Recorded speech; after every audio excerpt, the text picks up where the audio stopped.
it's interesting because when you think about other C-level positions in the organization and, you know, the level of reporting that they have to do, and it isn't practical that any of those people could do their job without, you know, some forms of automation and the right kinds of tools. Like, you know, from a sales perspective, you couldn't possibly run a sales team unless you had a proper CRM. Like from a CFO perspective, unless you had the right mechanism for understanding all of the right metrics, you just couldn't possibly do your job.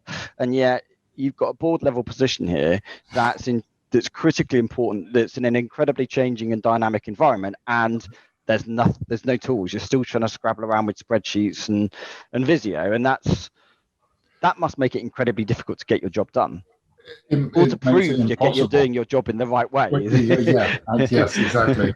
No, that's much closer to the point. It's the proof. You can do the job to the best of your ability, and you know, be absolutely great at it. But unless you can show how great you've been, you're relying on the evidence of things changing around you, which doesn't always happen in security. So the best security is invisible. You know, so which makes it very difficult to get funding for sometimes, because you're trying to you're trying to remain invisible. That's right. Yeah. It's something I'm going to really struggle to prove like tangible benefit for, but we really need it. So it's hard to prove, isn't it? I get it. Okay. Yeah, exactly. So how did you go around fixing the problem? What was the first thing you did when you thought about going about fixing this? So I did all of it. So in that role, I did all of it manually, and it was okay. It was unsatisfactory to me, but then, you know, I tend to want to over engineer things anyway. So I went, and the first time round. So when I first got my foot in the door, I went round with the spreadsheet, and I literally talked to everybody I could find, everyone in my team, and people kind of one step outside of my team. So people who might be reporting on processes which are relevant to security, like the IT manager who reports on asset management, that kind of thing, or the HR people who do the joiners, movers and leavers process. So going out and finding out as much information as I could about each of those areas. But essentially all you're ever doing is creating trying to quantify a score for how that area is running, because you've got to try and score everything in your department and then say, well, overall we're doing kind of this well, because you've got to quantify something for your board. But then doing that, I was going along, you know, I couldn't tell you how many people I spoke to, but it was certainly more than 50, I would say. So, you know, if you've got 50 pieces of data in a spreadsheet, you've then got to somehow aggregate that into a single metric that you're going to show the board. And then, and this is the bit that I hadn't thought about enough, you have to show them that moving. So you've got to go over time, showing progressive that you're actually managing to be more effective at addressing X, Y, Z. Makes sense. Which means you've got to go back and talk to 50 people again. And talking to 50 people, I mean, it did take me 3 months to get around all of those people the first time round. Right, yeah. So if you've got to show movement every 3 months, you basically just got to keep talking to the same 50 people for every 3 months. And if you're not actually directing those 50 people where to go, then they're not going to change what they're doing. So you're just going to show them a flat line of, we're not doing anything different, same as last time I spoke to you. So actually what happened was the second time round I did it, I actually didn't bother doing it after 3 months. I did it after 6, but I got a consultancy come in and do it for me. And that cost me 85 grand.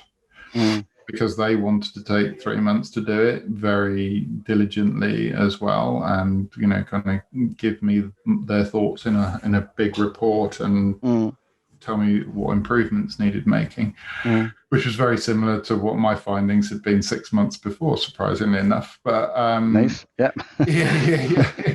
But it didn't actually get me any further, because the next thing I realized was these consultants aren't using what's in my head. They're using what's in theirs. Mm-hmm. So I'm, what arbitrary number did I assign to that? Well, I gave it a 2. They've given it a 3. What does that mean? Are you using a CMMI score? Are you using, whatever it is, are you using some blend of,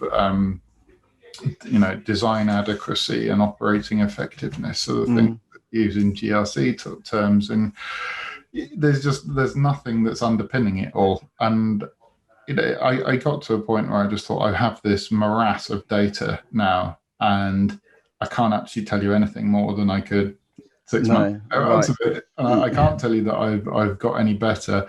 I feel like I have, but I can't prove it again. And that was where it really got to the point where I was like, okay, this isn't what I want, the way that I want to do it. This needs to be standardized. It needs to be normalized.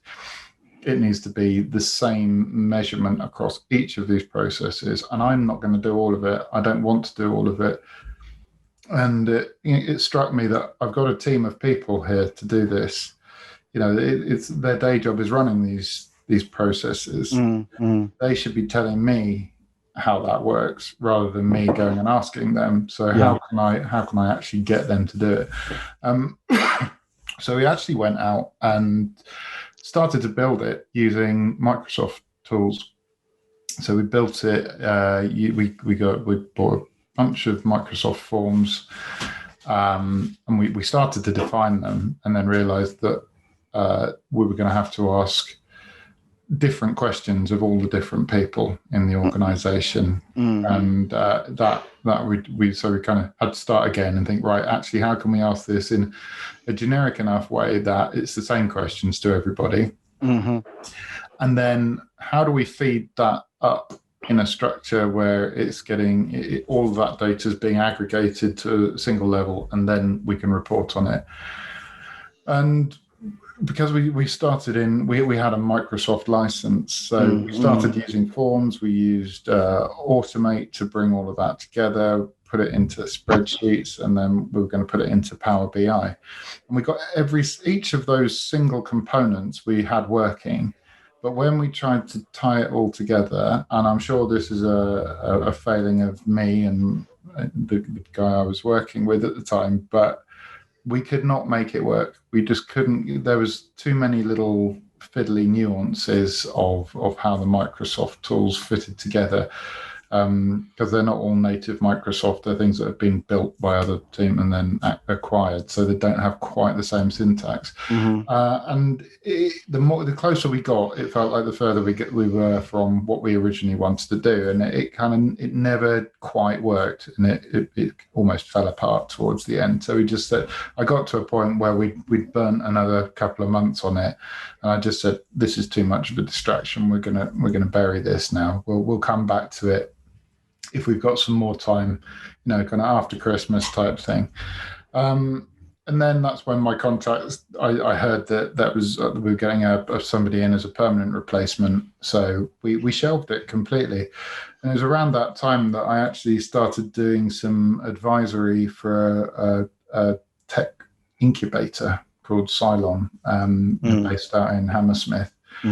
And so I was going in as a CISO, and I was advising some of their startups, and I still work with them now. I'm talking to a group in Kuwait at the moment who are, they've all got their ideas and they're bringing them to market over there. But because I was talking with them, I was amongst the kind of mindset, the people who were who knew how to do this. I've been a career consultant and analyst and what have you for 25 years.